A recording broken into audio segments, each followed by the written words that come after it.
it is absolutely absurd that given the anti-worker ideology and policies of the Republican Party, that party now has more working class support than Democrats. It should be deeply worrying that, according to recent polls, Democrats are losing more and more support within the Latino community and even among African American men. That has got to change, not just for the well-being of the Democratic Party, but for the future of our country.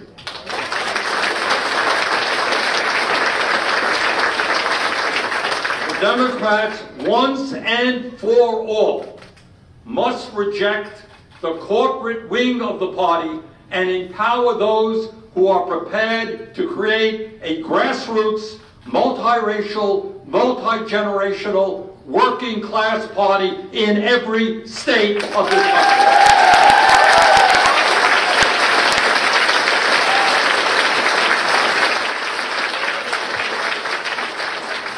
Democrats, through words and action, must make it clear that they stand with a struggling working class, a disappearing middle class, and millions of low-income Americans who today are barely surviving. They must make it clear that they are prepared to boldly take on the powerful corporate interests who have so much power and influence in Washington and its state capitals throughout the country.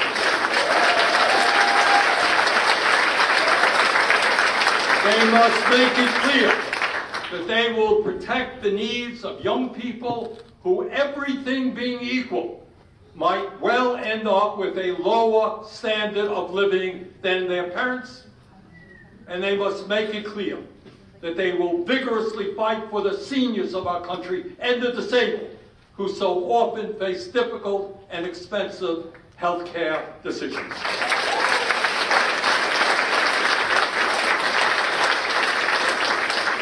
Perhaps most importantly, Democrats must reject austerity economics and understand that with the new and innovative technologies being developed, we now have the capability, as never before in world history, to provide a decent standard of living for every man, woman, and child in this country. In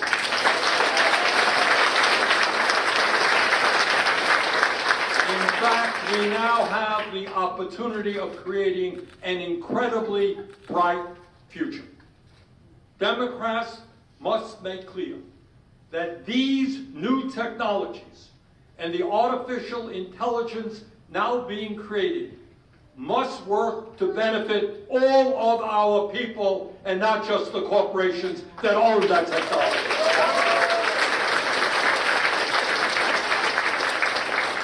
In my view, if Democrats are prepared to do that, they will win this election and win it comfortably. If not, frankly, I am not sure what the election outcome will be, or for that matter, what the future of our country holds.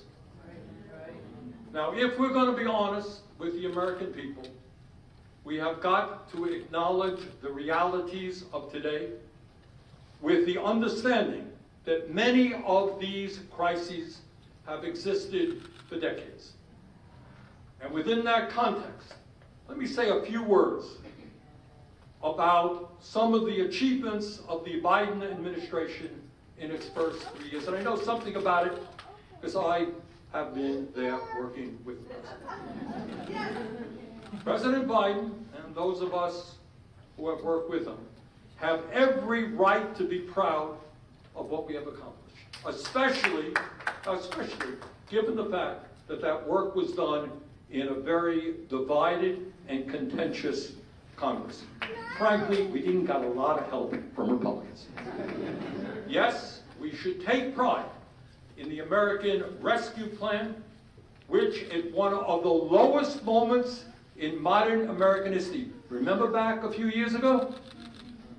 When we were dealing with the worst public health crisis in 100 years and the worst economic downturn since the Great Depression. We all remember the fears and the pain that existed.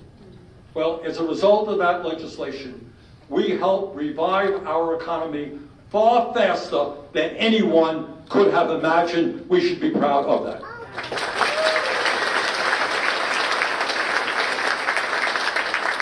We should be proud in finally making significant investments in rebuilding our crumbling infrastructure. You remember years and years, everybody talked. Well, guess what? We did it. We're starting to rebuild our roads, our bridges, our wastewater plants, broadband, and creating hundreds of thousands of good-paying jobs in the process. Yes, we should take pride in the unprecedented investments we have made in renewable energy and energy efficiency.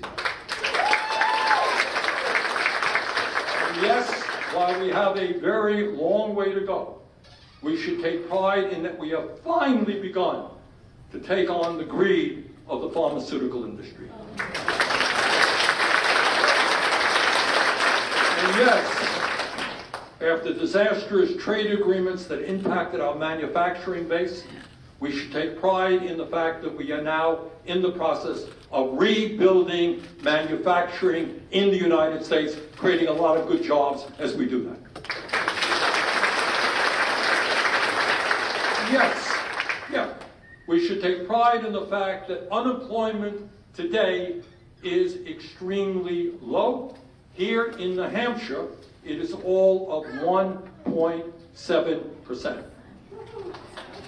We should take pride also that inflation, which not so long ago stood at 9%, has been reduced to almost 3%. Yes, we should take pride in the fact that President Biden, more than any president in history, has created an administration that actually looks like America in its diversity. That is no small thing.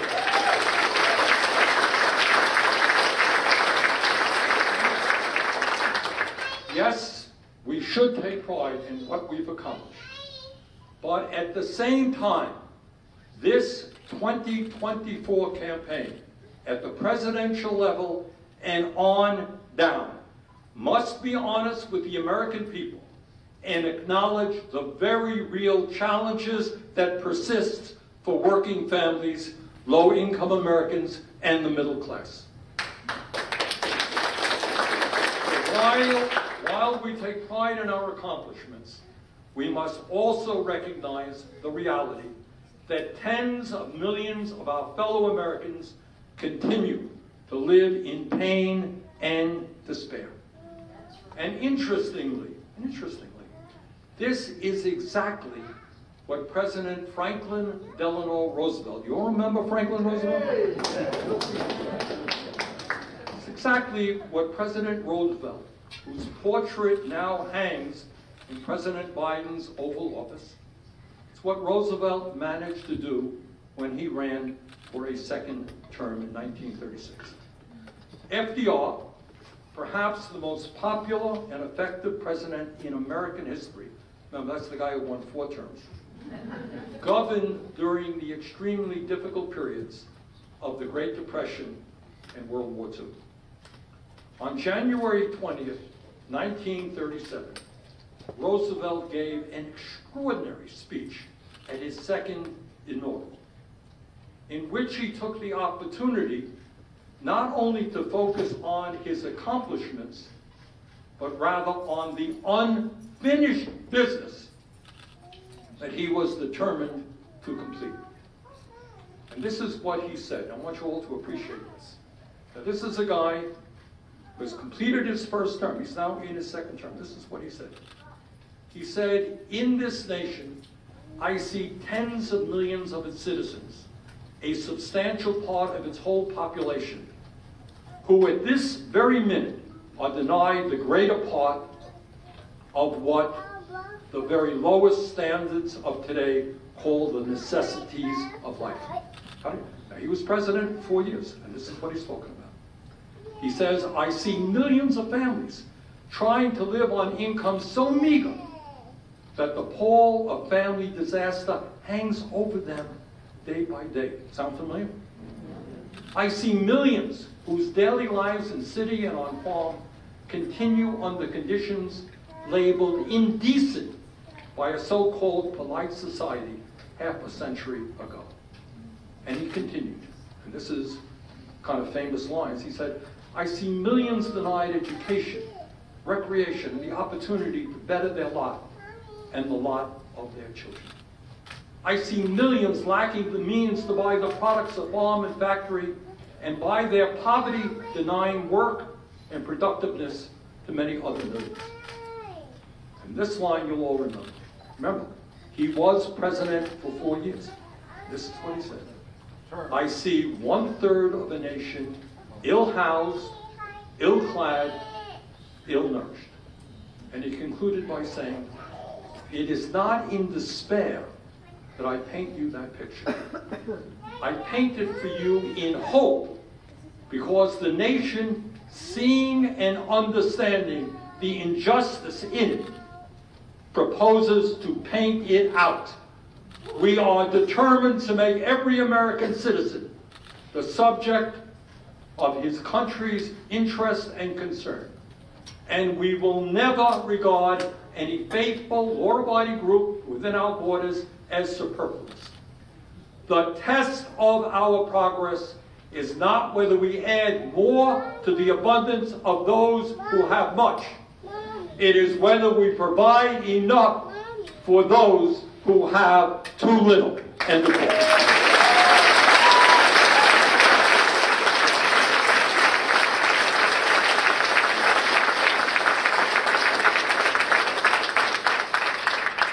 Speech by Roosevelt is extraordinary for its candor and honesty in describing the gravity of the problems confronting America in his time. And even though he was the sitting president, he was prepared to talk about those problems. In other words, despite the progress he had made in his first term, he understood that much more had to be done. Of course, he was not really, and this is an important point, he was not really informing people about conditions in America.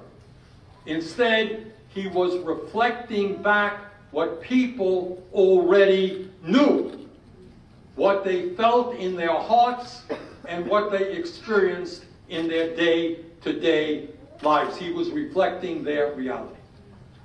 In that way, his remarks were not an indictment of his own administration, but instead a rallying cry for working class families across the country to come together with him in a joint effort to cure those ills.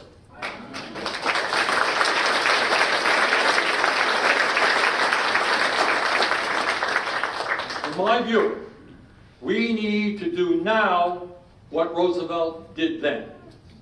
We need to be clear to working people that we understand the reality of their lives, and our political discourse must reflect that reality.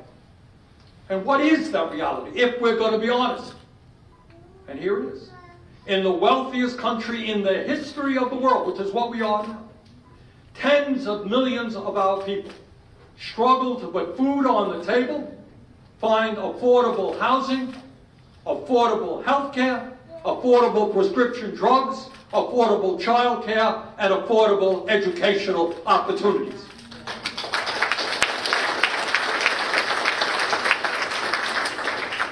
That is an indisputable reality, and it is imperative that we acknowledge that reality, that we do not run away from it. At a time of unprecedented income and wealth inequality, while the billionaire class and the 1% are doing better than at any time in the history of the United States, over 60% of our people live paycheck to paycheck. and many are working for starvation wages and under terrible working conditions. There are people in America who work, they don't have any vacation time. Their scheduling is awful. Sometimes they're despite massive increases in worker productivity and an explosion in technology. The average American worker is making $45 a week less today than he or she did 50 years ago. You know why people are angry? That's why people are angry. And that is adjusting, of course, for inflation. And when I was a kid growing up a few years ago, working class families, and I come from a working class family, one person in those days was able to earn enough money to pay the bills. Very few families that you know do not now have two breadwinners, often working really crazy hours. Today, in America, we have the highest rate of childhood poverty of almost any major country on earth. Unbelievably, fewer than half of working age Americans have any retirement savings. People 50, 60 years old, they've been working their whole lives, they got nothing in the bank as they face retirement. And that number, of course, is even higher for women. Today, despite spending twice as much per capita on health care as almost any other country, 85 million Americans are uninsured or underinsured, and 1 out of 4 patients cannot afford the prescription drugs their doctors prescribe. As a result of a massive shortage of doctors, nurses, mental health providers, and dentists, many millions of Americans wait months in order to get a medical appointment. And tens of thousands die every year because they cannot afford the health care they need when they need it. Tens of thousands die unnecessarily. While 3 people, 1, 2, 3, own more wealth than the bottom half of American society, nearly 600,000 Americans are homeless, and some 18 million households spend over half of their income to put a roof over their heads.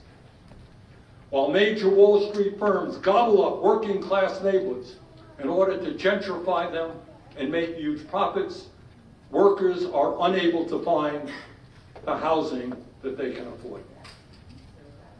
There was once a time, not so many years ago, when the United States led the world in terms of the quality of our educational systems. We had the highest percentage of people who were college graduates and a very high quality public school system. Today, in an extremely competitive global economy, that is no longer the case. And we now lag behind many other countries in our educational achievements. In many states, teachers are paid embarrassingly low salaries. Meanwhile, over 45 million Americans are drowning in over $2 trillion in student debt for the crime of getting a higher education. Today in America, not only do we have more income and wealth inequality than we have ever had, we have more concentration of ownership than ever before in sector after sector of our economy, whether it is finance, agriculture, energy, defense contracting, media, transportation, healthcare, or big tech. A small number of large multinational corporations control what is produced, distributed, and sold. The idea that our economy today, the rhetoric that we hear, is based on small business and rugged free enterprise and competition is nothing more than a myth. But the crises we face today are not just economic, and I think everybody knows that. In communities throughout the country, there is an increase in crime. We are struggling with a major opioid epidemic, and I know New Hampshire and Vermont have been hit hard by that. And we are now experiencing the worst mental health crisis in modern history, exacerbated by the COVID pandemic. Our life expectancy, how long we live, which is already lower than most other major countries, is getting even lower in many parts of the country because of widespread addictions to alcohol and drugs, increased obesity, and a growing suicide rate. Racism, sexism, and homophobia continue to plague the country as we see an increase in hate crimes.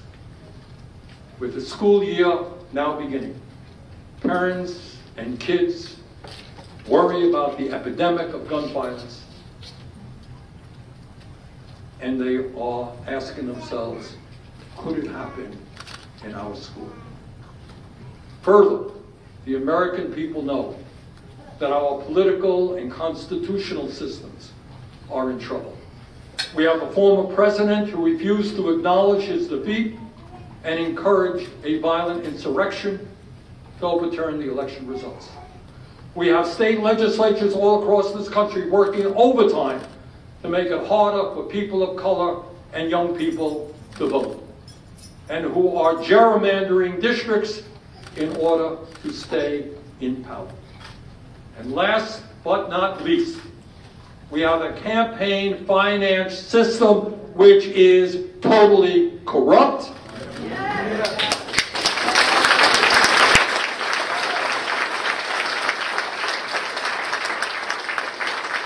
And which enable billionaires through their super PACs to buy elections.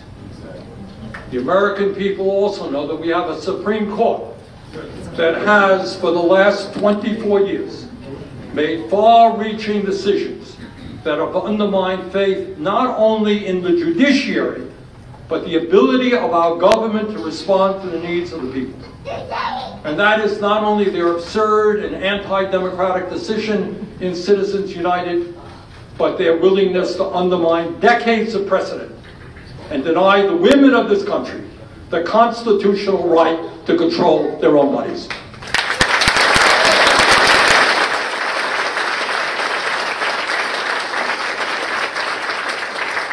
The result of all of this is that faith in our democratic system is now extremely low.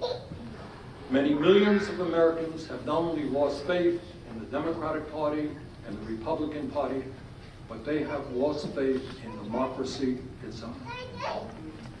And then, on top of all of that, if that's not enough, and just when you think the challenges we face could not be greater, the United States and the rest of the world face the existential threat of climate change. What a summer it has been. We have breathed the unhealthy smoke coming from the terrible forest fires in Quebec. We have seen the floods in my state, in Vermont, the worst natural disaster in my state since 1927. We have observed the horrific death toll in Hawaii from the horrible flash fires. We have observed the drought, floods, fires, and record-breaking heat waves in Asia, Africa, Europe, and Latin America. Increasingly, our people understand that climate change is not only real, but that the planet is well on its way to becoming less healthy and habitable for our kids and future generations.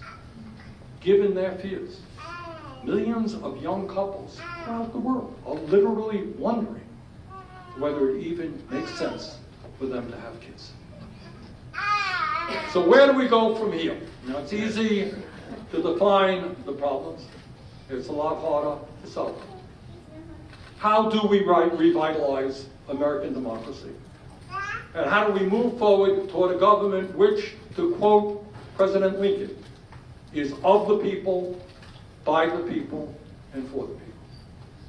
In a divided nation, how, in fact, do we bring our people together to address the economic, social, and environmental crises we face and create a government that works for all and not just the few? In my view, by articulating the reality of Americans' lives, we will begin to recreate the trust that has evaporated in the institutions of government and the major political parties. To be credible, we have to name names and demand accountability.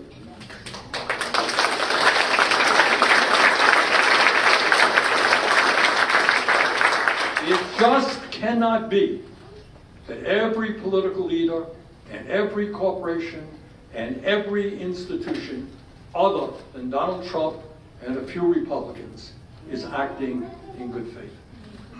The truth is that we are where we are today because the people on top, the people with the power, are extraordinarily greedy, dishonest, arrogant, irresponsible, and could care less about the needs of ordinary Americans.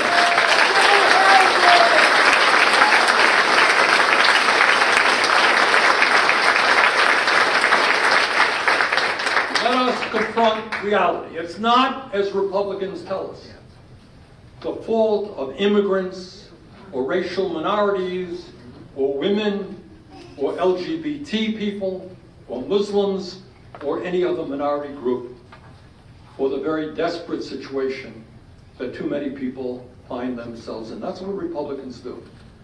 And that's what demagogues always do. They pick a group and they blame them for everything.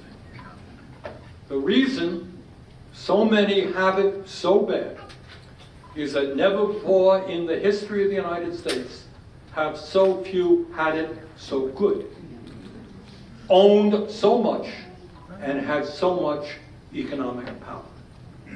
Never before in the history of the United States have so few, through their super PACs, campaign contributions, lobbyists, and ownership of the media had so much political power. And never before in our history has it been more necessary for all of us standing together to wrest that incredible power away from the few and redistribute it to the many.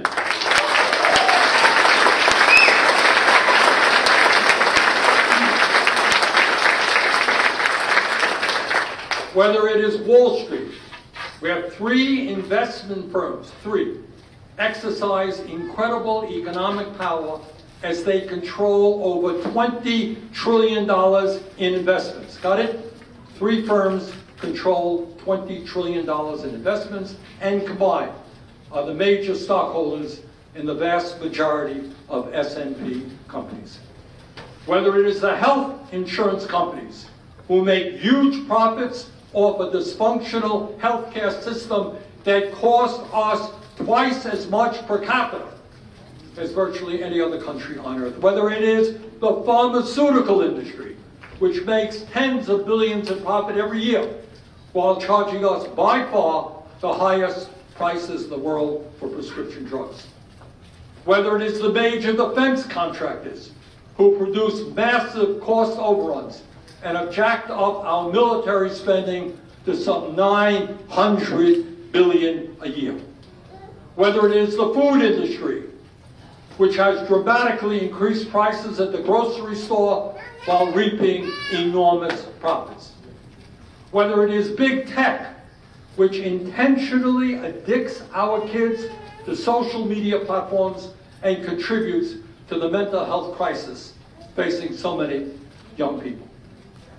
Perhaps most important, it is the fossil fuel industry, which has lied and lied and lied for decades about the causation of climate change, and to add insult to injury, is now enjoying record-breaking profits as they raise the price of gas at the pump. Add it all together.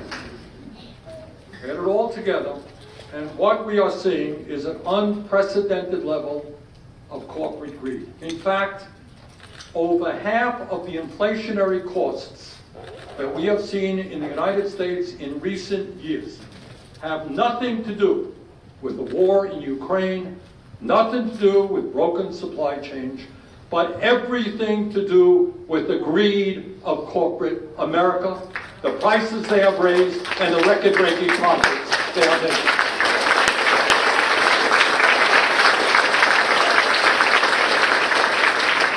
By the way, this is not just an American issue.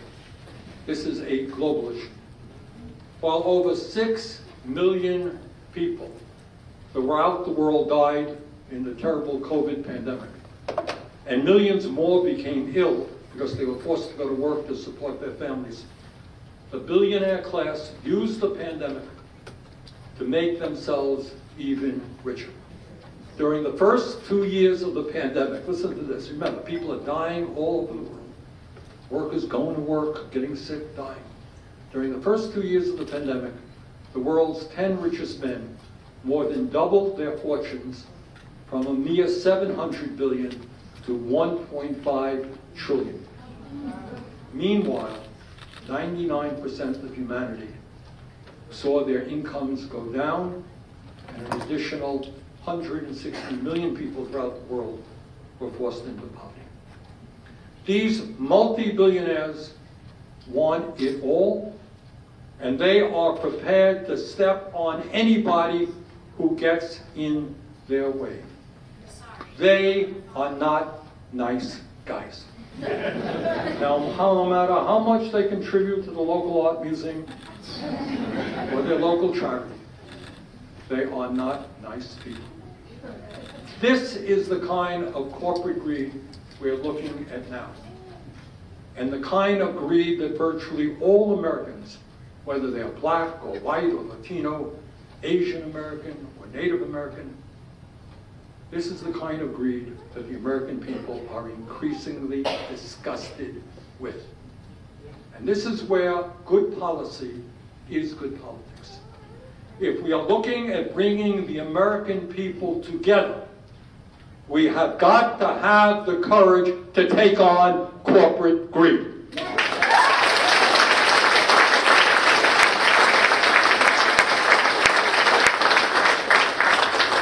And in that regard, we should take another lesson from President Roosevelt as he was fighting against the cabal of the economic elite of his era.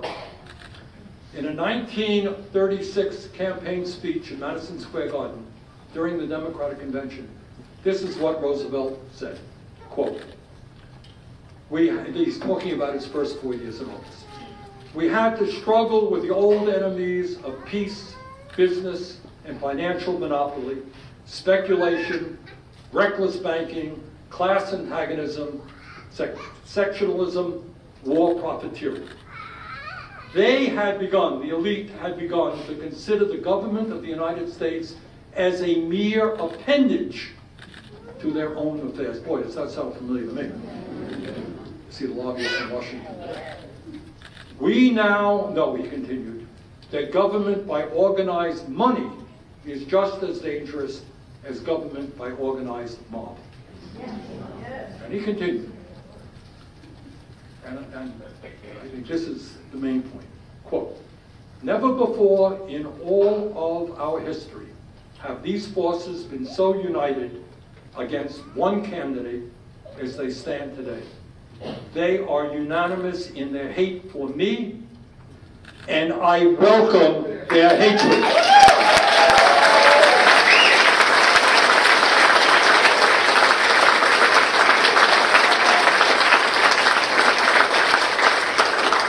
He continues, because there's so many lessons to be learned. He continued, quote, I should like to have it said of my first administration that in it the forces of selfishness and of lust for power met their match. I should like to have it said of my second administration that in it these forces met their master, end quote. That is what Roosevelt said in the 1936 campaign, which, by the way, he won in a landslide. And that is what we should be saying in the 2024 campaign.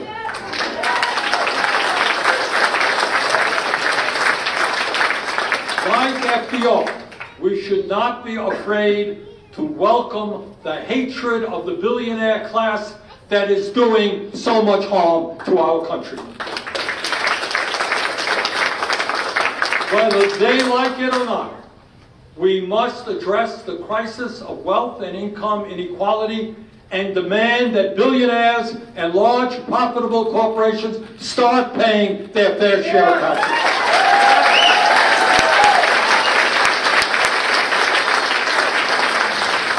Whether they like it or not, we must increase the federal minimum wage from a starvation wage of $7.25 an hour to a living wage of at least $17 an hour. Whether they like it or not, we need to end the concentration of ownership in this country and break up giant monopolies that are strangling small businesses and keeping inflation artificially high.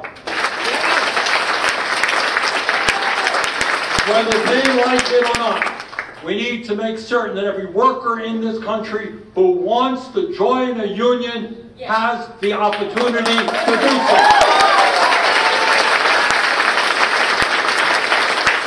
We can no longer tolerate the illegal anti-union activities of Starbucks, Amazon, and other major corporations.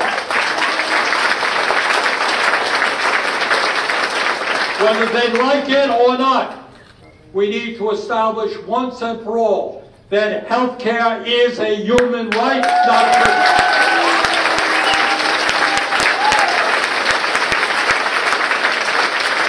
We must take on the greed of the insurance companies that made over $69 billion in profits last year, while tens of millions of Americans died because they're unable to get the medical care they need. The current health care system is broken. It is dysfunctional. We need to fight for Medicare for all.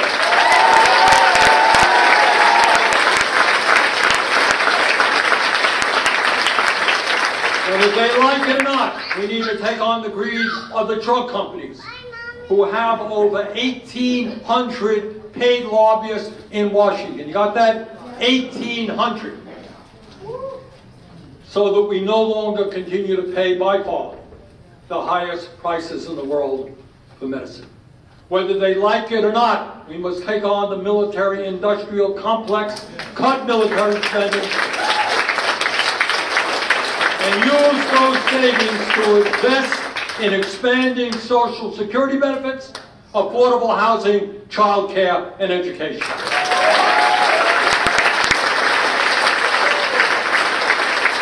Whether they like it or not, we will save the planet by transforming our energy system away from fossil fuels to renewable energies and energy efficiency. Whether they like it or not, we will overturn Citizens United and move to public funding of elections.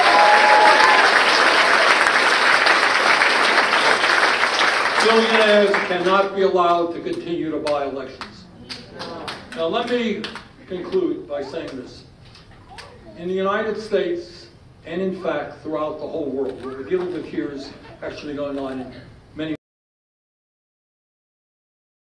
for the establishment, faith in the establishment and their institutions is in decline.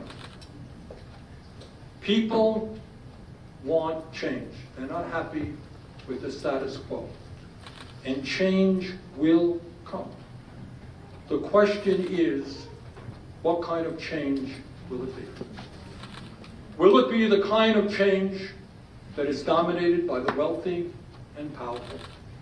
A change which bans books, denies our history, pits one group of Americans against another, and treats women as second-class citizens, not smart enough to make important decisions for themselves. That is one kind of change that could very well happen. But there is another kind of change which could happen. And that is a change that would create a fairer, more just, and more democratic society based on love, solidarity, and compassion.